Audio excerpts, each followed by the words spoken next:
Hi, Stephen. How are you? Not too bad, not too bad. How are you? I'm good, thanks. Thank you so much for taking the time to do this interview with me. We've known each other now for some time, and I'm really grateful to be able to share your mission and vision with the Be Who You Want to Be community. After chatting to you many times before, I was really inspired by the journey you've been on so far, as well as the journey that you're actually embarking on and are continuing to explore, which we've discussed, which is kind of cool. Um, you're a man, from my observation, you're a man with complete dedication to what you do. You're not just a man, but you're a man with complete dedication to what you do. And your commitment to assisting others to grow and expand, despite all the different challenges that you face and have faced in your life, is something that I really would love people to be more aware of. So, with that being said, I'd love to ask you a few questions. Sure. Cool. So, my first question to you, which is something I do with everyone I interview, is if you can share just a little bit about your background and how you've arrived really at the point you're at today with your business and where you're going with your mission and so on. Sure, okay. Well, I guess if I'm going to do that whole story, basically I grew up in a small town. Um, didn't necessarily have the best social skills at the time, so I ended up getting very, you could say at the time, traumatized by social dynamics.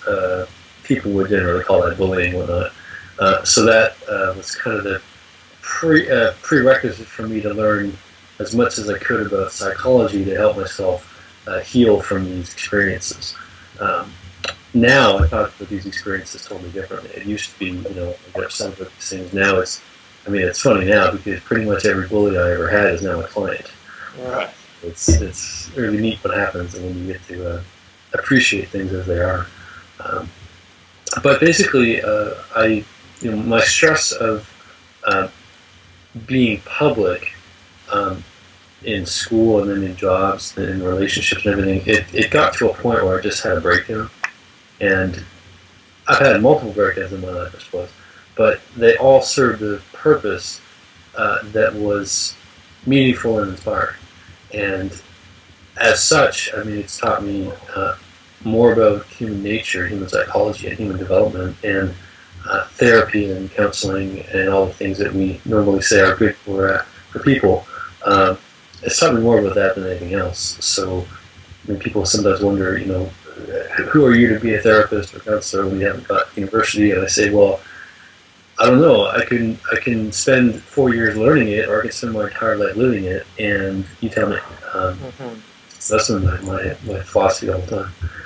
And just look at my client results and argue me then, more or less.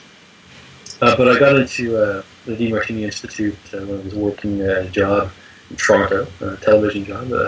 Most of my life I've been in television. And then I moved out of television and went into consulting full time. And I own a company that deals with or helps companies employees manage their stress and executive CEOs. Basically, I'm all about stress reduction, not stress reduction in terms of try and quell it and crush it so that it's minimal. It's like no, this is stress elimination. And I get that all the time. I'm a leader of a LinkedIn group. A wellness group that has about 1,300 psychologists and therapists on it. And it's so funny watching them comment on things, and then I look at their responses and their method, and it's usually mostly about compensation. And in my opinion, compensation only goes so far.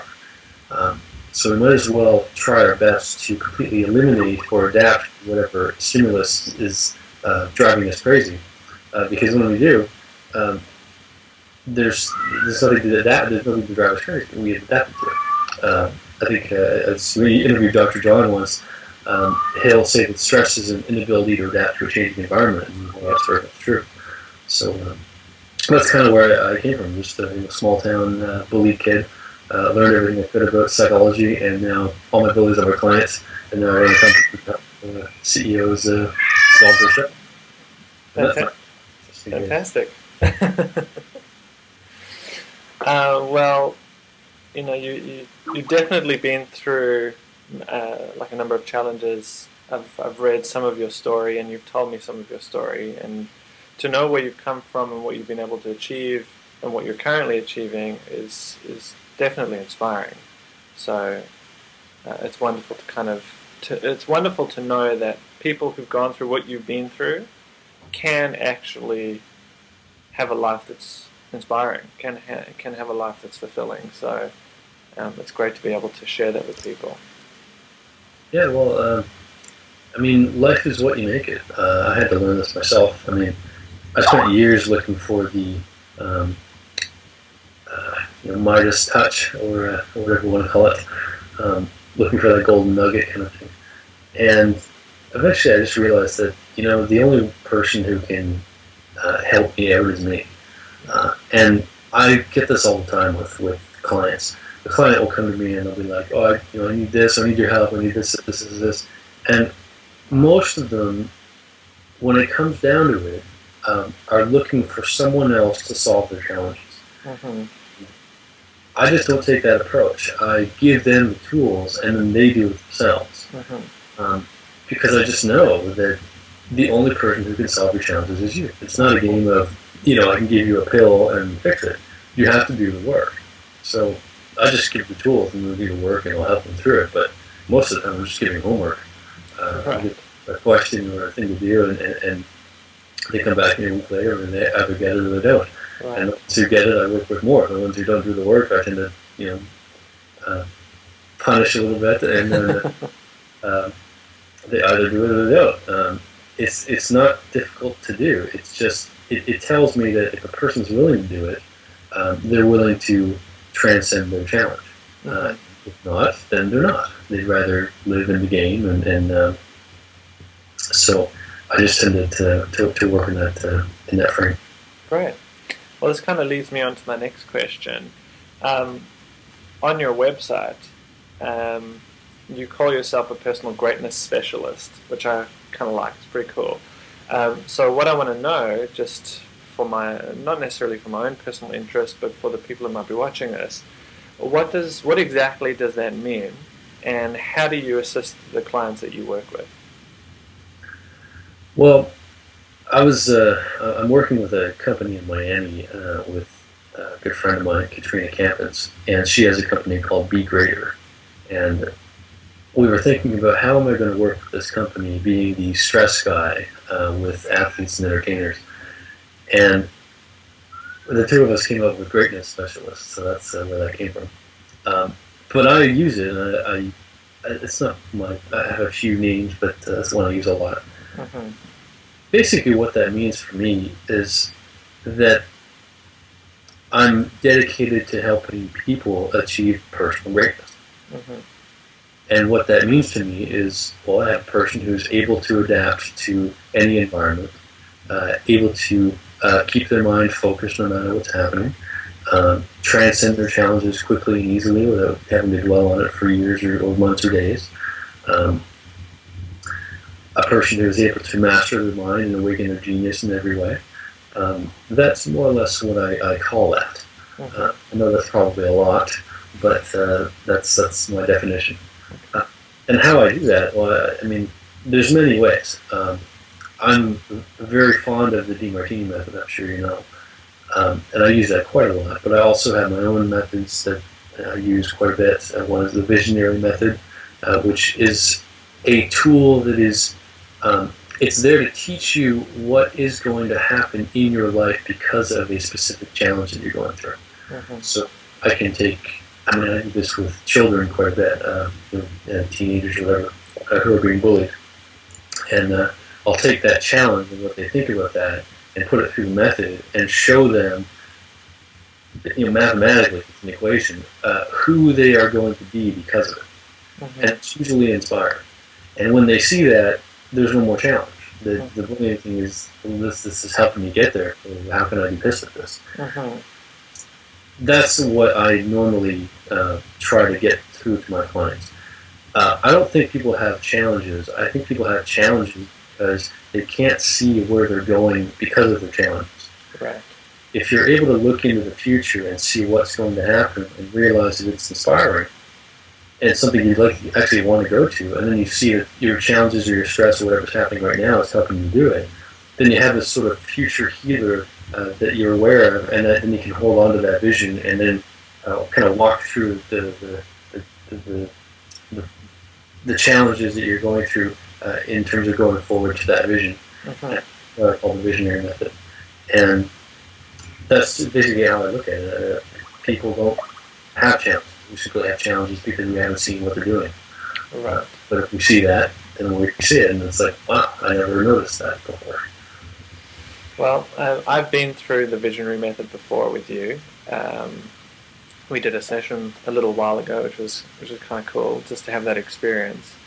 And I can certainly say that it blew my mind, literally blew my mind. Changed my whole perception of what was going on at the time, and has given me the opportunity, in terms of what I do, to be able to see the solution to my challenge very quickly.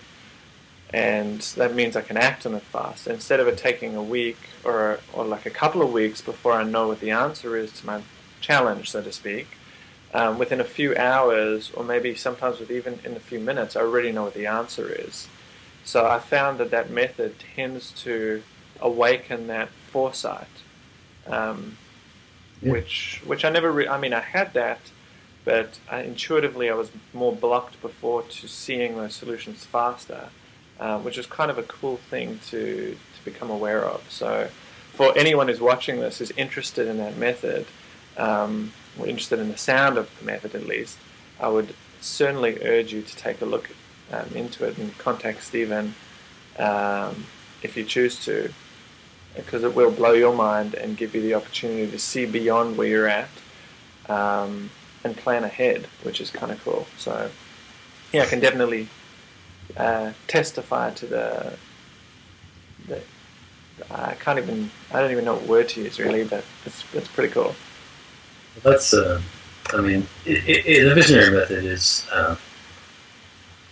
it's a sort of an evolution of the Demartini method. The Demartini method is about how to solve the past to now, and the visionary method is how to solve the now to the future. And if you study hypnotherapy, which I've done, I'm a certified hypnotherapist as well, you'll notice that the Demartini method and the visionary method are very closely linked to that therapy.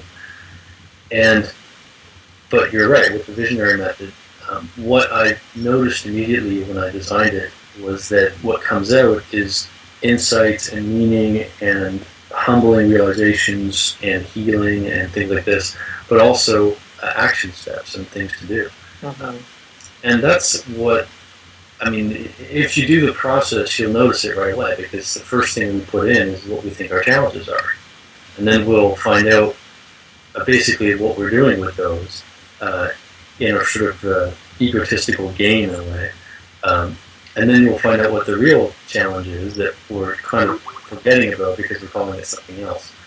So for example, I could be calling, that I could say that my morning is hard to wake up in the morning or something like that. But what's the real thing behind that? What are all the underlying things behind that? And so I'll call it one thing, but there could be 10 other things that are associated to it. Right. And when I'm focused on the one, I'm not seeing the many, but the many are what I've got to work through. So I can focus on the one all day and not get anything. Right. But when I focus on the many, then it becomes a game of, now I can see what I have to do to overcome each one of these little things that is combining into this one thing. Right. And that's, you're right, and I found it very cool. I've been able to solve all sorts of challenges with that method. I had one person come to me, didn't know how to write, was having writer's block, and she did the method, and at the end of the method she had each chapter ready to go. So it's there to awaken your mind to what you're being blocked on, because you're focusing on the block and not on the solution. Right. That's great. Well, like I said, anyone who's watching this, definitely give it a shot, give it a try. It's worth looking into. Now, you mentioned before, and I've also read this, you've posted a couple of different blogs on this before, but one recently, about the several challenges that you've been through with regards to bullying. So what did you do to actually transform those challenges? Or what have you done? Well, one thing is most of the time when we go through a trauma or something that we're labeling a trauma, we tend to, especially when we're younger, we tend to shut it off, so we repress it. We can't remember it. So I spend a lot of time doing all sorts of activities to get me to remember these things. And in doing that, I was actually able to understand what the mechanism is to repress memories. So what happens is we will automatically repress a memory as soon as we hold our life accountable to a fantasy. So I had to go back and start looking at, once I realized that, I said, oh, this is easy then. And I said, okay, what are all the fantasies that I have going on in my life that I made at the time to survive? And then I basically did the work to dissolve those fantasies, and then suddenly my entire life was a book that I could read. It was very simple. So that was an interesting thing that I figured out there. That might not be interesting to anyone else, but to me it was fascinating. And basically I had to go back, and each moment I had to look at how each moment served me. I had to look at where I was being supported at the time that would have brought in the bullying to help me, sort of dissolve that attachment. And I basically did the DiMartini method on each one, and then I did the visionary method on them as well. And it helped me, over a long time. It's not something that happens in a day, but it is if you work it hard enough. But for me, it took a while. But I was able to transcend these things, and it's just so funny because every bully that I did the work on eventually became my client. So I just look at that whole thing and I say, well, when you love people as they are, they become who you love. And for me, I love helping people transcend stuff. So, for them to come and ask me to help them through their stuff, that was really humbling for me because I got to do what I love and help them. I make them love them as they are. But what's interesting is, in doing that, I was finally able to understand that bullies are not mean, as we tend to call them. They're just people going through challenges. And most of the time, they are only bullying those people that they are unconsciously infatuating with. So, for example, me, I had a very supportive mom, and these bullies had non-supportive parents. So they'd go and try and bully me out of this supportive mom thing. Because it was they didn't like to be in my energy when I had that, and they didn't. And I started to realize these things with bullying dynamics, and so now I look at it and I say, well, this is just children doing what they're trying to do to make themselves feel better.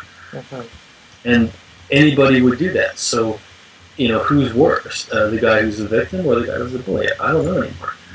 All I know is that we can either hold on to it and be pissed and resentful and hold on to charge and then be, riddled with all sort of disorder and whatever, 30 years later, 40 years later, whatever it's going to be.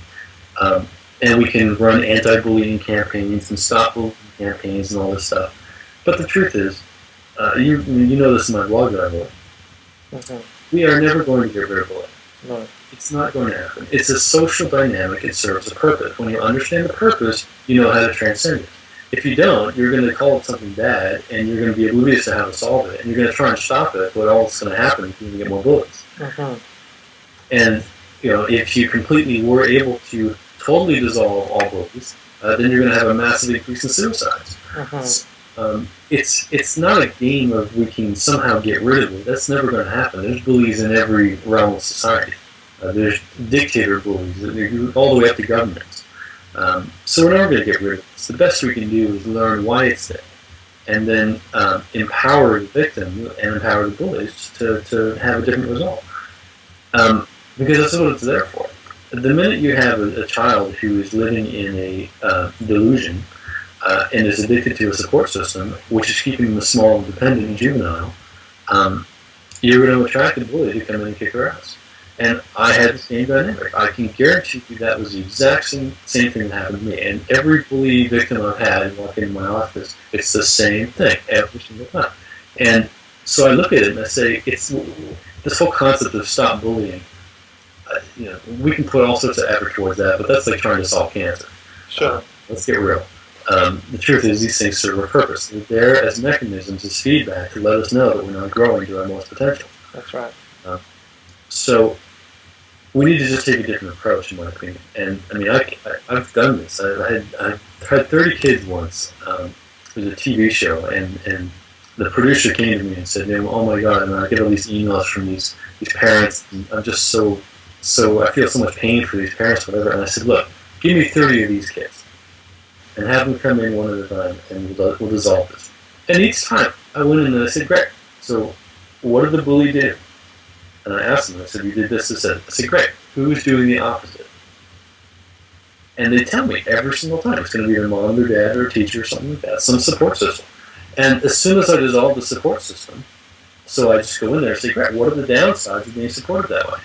I'll just do that. I'll put them back into a room of 100 bullies that were normally kicking their ass. They won't get touched. So I don't, for me, it's just so obvious because I've done so much work on it. Mm-hmm. I mean, people will have their fantasies and their delusions, and they'll look at me and say I'm crazy and stuff. But look, if you saw the kids that I work with, I can bring them out here. I'll ask them 2 questions. I'll put them back into the school. They won't get touched. Mm-hmm. It's energetic social dynamic, and when you understand that, and you understand the rules to that, you can solve it. If you don't, then we're running in circles. Right. Well, I mean, I totally agree with you. I've been through this process myself. I was bullied quite a lot as a kid. I've said that on the Be Who You Want to Be page. It's on my website. So it's something I'm quite open about because I believe that, I've strongly believe that trying to stop it or eradicate bullying or erase bullying, which are some of the strategies out there at the moment, they're really futile strategies. It's not to say that people aren't wanting to help. That's fine. I can see the underlying intention there. But as you said, because I've seen it in my own life, the only way to really, I guess, change the dynamic or change the situation is to understand it. And then just transform it into something different that serves you in a different way, serves your value system in a different way, and serves everyone else's values in a different way. So I guess this leads me to my next question. You might have answered a little bit. So for the people who are watching this, so there might be some parents and teachers who are watching this, maybe even some kids and teens that are watching this, what steps can you recommend, some simple steps that they can take maybe within the next few days that will help them transform some of the bullying challenges that they're dealing with in their own lives? I had a couple of parents ask me to help them with their kids' bullying, and the first thing I do is say, "Well, you're here and the kid's not here, so that tells me that you really don't want to solve this." And they'll be looking at me like, "What?" I look at actions that people take. It tells them what they're going after. The easiest thing to do if you're a parent and your kid's being bullied is listen to what's happening and do this one question. Ask yourself, how would it serve your child if you were the one who's doing the bullying? Mm-hmm. And ask that question until you get it. And you see that, it probably would serve a lot. This isn't a game of, being violent and using a gun or not or whatever. If that's what they're being bullied by, then you got to go there. But whatever they're being bullied by, you got to ask, how would it benefit me if I was the one doing that? How would it benefit them if I was the one doing that? How would it benefit the rest of the school and the bully who's bullying my child if I was the one doing that? Now, you might wonder why I would ask that, but here's the thing. Bullying is an energetic dynamic. So if the bully's doing it, that means that you're not. And the only reason that you're upset that the bully's doing it and trying to change it is because you have a charge on what they're doing. That's also why you have your child being bullied, because it's there to wake you up to love what you can't love. Mm-hmm. So children of parents who are against bullying are always going to get bullied. Mm-hmm. So parents who are addicted to peace and niceness and comforting because they have charges in their life are always going to get their child to get bullied. So I just got to ask, how would it benefit your child if you were the one, the parent, the one bullying the children? And now, that's important to do because, first off, if you can learn to appreciate that it would serve, great. Watch it change. If you do this, I guarantee it's going to change. Mm-hmm. It's not a game of, I'm just giving you a magic pill or something. This is a social dynamic. Now, The other thing, and how this works, if you're willing to listen to this, when you have a bully doing it, that's one person doing it. That means the many are doing the opposite. Right. Or if you have many bullies doing it, you have one who's doing the opposite. Mm-hmm. So that's usually whoever's the most worried that the child's going through bullying. If that's you, because you're trying to change it, well, then I got to work with you. And I'm going to take you and I'm going to do that question. And when you get that, then you free yourself up to be a little bit more badass to your kid. And what that does is free up the bullies from having to do it for your kid. Mm-hmm. Because somehow human beings need support and challenge. They need aggression and passive and everything else. So if you're the willing to do it and you empower that, you disempower the bully from having to do it. It's a social dynamic. It's an energetic thing. Don't question it. Just do it. It'll sound ridiculous, and it sounds like some law of attraction retardedness and all this stuff. But if you're the one upset about it, then you got to work on that. Because if you continue to be upset about it, your son or your daughter, whatever, is still going to get it. Mm-hmm. We constantly keep getting what we haven't loved, and if we love it, it's no longer a necessary thing to go through. Right. So, yeah, I mean, that's like the one thing I would say the most to a parent is just do that one question. It'll change the dynamic. It sounds so weird to say, but if you do it, the result will be there. Right. Well, that just reminds me of a couple of situations that I've had with parents, not necessarily related to bullying, but related to health and wellness issues and all sorts of things like that with their kids. And I say to the parents, because I used to work as a chiropractor, and they used to come in with their kids and go, fix my kid. And I'd go, but there's nothing really wrong with your kid. I want to know what's going on with you, because if we can solve whatever's going on with you, it might actually help you with your child. And a lot of the times when I used to work with the parents, which is kind of what you're looking at or alluding to, most of the time those challenges kind of disappeared very, very quickly. Because as you said, our kids are really products of our disowned pieces, in essence. So they're just trying to show us the parts of ourselves through their actions or inactions or whatever they're dealing with, parts of ourselves that we haven't loved yet, or we haven't valued or appreciated yet. So that's something that I've done my whole career. Maybe not to the same degree as the DeMartini process, because I didn't know that at that point. But I was still asking that question because I was like, no, there's something going on here, so we got to solve this problem first and see if that can help you with your child. Because your child's really just a sponge absorbing everything it's experiencing, whereas you have a whole bunch of baggage that you've accumulated and it's part of your belief system now. Your kid's still growing and expanding and malleable and adaptable to change, whereas you are in a more rigid state at the moment, whereas your child is more flexible. So how about we deal with that and see if we can change things? So yeah, I agree with the advice you give. It's fantastic. Well, I know there's I've worked with a lot of high-level executives for stress, and I've worked with them for their family stress as well. Mm-hmm. And they don't have an issue bullying their kids because they know that if you don't get bullied, you're never going to be able to live and exist in the corporate world. Sure. Let me tell you, the corporate world, the stories I hear from these guys, the corporate world is a badass world. Yeah. You will have your friend, your best friend for your entire life, turn against you as long as there's money involved. So, I mean, these guys understand that, you know what, people are only their friends up until a certain point. Yeah. And if you are not used to that, you're going to be gullible, you're going to be ridiculous, you're going to be stubborn, and you're not going to get the results. So, generally, if you look at the greatest CEOs, the greatest wealth builders, the greatest, and I say that just because, you know, that's a good standard to use, they've all been bullied. They've all been terribly bullied. Mm-hmm. So I just look at it and I say, look, life is going to give you nice and kind and cool support and challenge. It's a great world to live in. It's also a son of a bitch world to live in. And if you are raising a kid who's not used to that, you're not raising them to live in the world. Mm-hmm. Well, my next question. So, as you know, because we've spoken about this a lot, Be Who You Want to Be focuses quite a lot on empowering and inspiring parents and teachers to collaborate more closely with children. It's actually one of the goals of this business, is to have kids and adults work simultaneously with each other and share ideas in order to help this planet evolve. So my question to you is, what's your personal philosophy on this?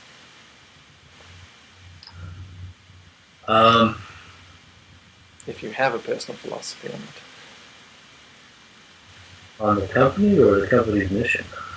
On children and parents collaborating more closely. Well, I have a son now. He's about 6 months, 7 months old, and when he was born, the minute he was born, he opened his eyes. I looked in his eyes, and I could tell immediately that he's a genius. He already knows what he wants, and I'm just here to facilitate that. And so my whole parenting philosophy is, I'm not ever going to assume that he doesn't know what he wants. Mm-hmm. I'm not ever going to assume he's not a genius. Now, consequently, he's accelerated faster than any child I know. I brought him over to a DiMartini course a couple weekends ago, and all the parents in that group of about 50 people looked at him and they said, "My God, this thing is a genius. This little boy is a genius, and he knows what he wants. He's active. He's alive. He's aware. It's amazing." Now, I don't say it just to pride myself. I mean, it is what it is, but I think that I've thought about this a lot. When a parent assumes that a child is a child, the child's going to stay a child. But if we assume that children are simply smaller versions of adults and know what they want and are geniuses and just need to grow up a little bit in terms of the physical form to be able to do what they want, you have a different result. And I've seen this many times. I've met many children in the courses and the DiMartini stuff, and in my own seminars and whatnot, who are incredibly awesome, geniuses, aware, and all the things that we could say are great about them. Then I've met other kids who are, you'd look at them and you'd swear that, you just want to hit them. So you're like, what is wrong with this individual, But I look at the dynamic there, and one is the adult assumes that the child is a genius. The other assumes that the child should just be a child. And the ones who assume that the child should just be children, their children grow up more immature. And it takes them much longer to grow, and it takes them much more longer to learn what they want. So I think that if we were able to, I know this might be a fantasy, but if we were able to, at least globally or within a certain structure of culture, understand that children from a very young age are just as intelligent as we are, and possibly more so in certain areas, would be able to act differently, to think of things differently, to learn things differently, and why not? When adults are being adults, we're usually conditioned with all sorts of retardedness that we've adapted in our life and took on with our lives. But the child doesn't have that. The child is not pure, as some people like to think, but they don't have all these conditions. Mm-hmm. So we can learn a lot from them, and they can learn a lot from us, but we have to be able to teach them in terms of a way that empowers them and doesn't just keep them stuck. And we also have to be humble and realize that, they're here to teach us stuff too. Mm-hmm. And when we do that, we can learn a heck of a lot from them. I learn more from my son James. It's incredible watching this guy grow, and just little things like crawling. It's like, that's so cool to watch, right? But I also look at him, and he does all the yoga poses, right? So I'm like, this is so cool. I like to watch this, and I can learn all. Just looking at him, it's a yoga encyclopedia and all that. So I just look at that and I say, we have a lot to learn from the children, and they have a lot to learn from us. But we have to be teaching and learning in a way which is congruent with understanding that they are very intelligent, mm-hmm. and that we are too. But sometimes we don't believe that because we've just been conditioned so much, and because of that conditioning, we sometimes project it onto the children, and that's just not fair. Absolutely. So that's my own perceptions on that. Great. Well, it's very much aligned with with what I believe. I mean, my whole reason for starting this company was purely because I saw potential in captivating a younger audience, working with kids, and in some ways utilizing the kids of this next generation and the generations to follow to actually collaborate more closely with us as adults, because I personally can see in the long run the implications of that collaboration and the impact that potentially could have on this planet. In the last year or so, since I've been working on building this business, I've seen several kids come up with inspired ideas to transform some of the challenges we're dealing with.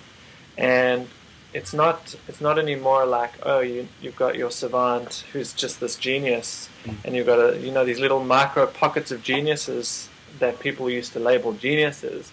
Now you've got like huge amounts of kids from all over the place who are doing stuff that they're dedicated to, and and you can see their genius shining through in different forms now. It's not like, you're not categorized anymore. Like you can't categorize kids into these little pockets of geniuses like we used to, because they've always been that way, and I think it's becoming more apparent.